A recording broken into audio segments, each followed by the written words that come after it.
ใช่ใช่พี่หนุ่มว่าไงคะไม่กำลังจะถามว่าสมมุติว่าผู้หญิงบางท่านอย่างเงี้ยรู้สึกว่าห่วงเรื่องหนึ่งช็อกโกแลตซีดจะมีไหม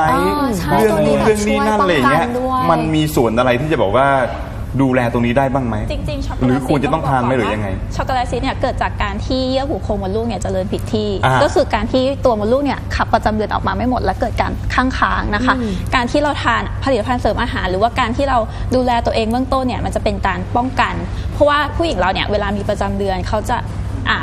คนโบราณเขาจะบอกว่าห้ามทานน้ำเย็นเพราะว่าอะไรเพราะว่าตัวมดลูกเนี่ยจะทำงานบีบตัวไม่ได้ไม่ค่อยดี แต่ว่าเด็กสมัยเนี้ยคือชอบทานน้ำเย็นคือไม่ค่อยดูแลตัวเองทำให้เกิดภาวะเกิดดื่มน้ำเย็นนี่ก็มีโอกาสที่จะเป็นใช่คือจริงๆมันจะทำให้ขับออกมาไม่หมดใช่ค่ะหลายๆโรคที่เกิดขึ้นกับสังคมปัจจุบันเนี่ยเกิดจากการที่เรามีพฤติกรรมที่ไม่เหมาะสมการกินใช่ทั้งการกินการใช้ชีวิต ดังนั้นเราควรที่จะแบบหันกลับมาใส่ใจดูแลตัวเอง ด้วยการหาสมุนไพรที่มาต่อเติมแล้วก็รักษาให้ตรงจุดอันนี้คือมีส่วนที่จะช่วยตรงพวกช็อกโกแลตซีดอะไรได้เหมือนกันใช่แล้วครับค่ะ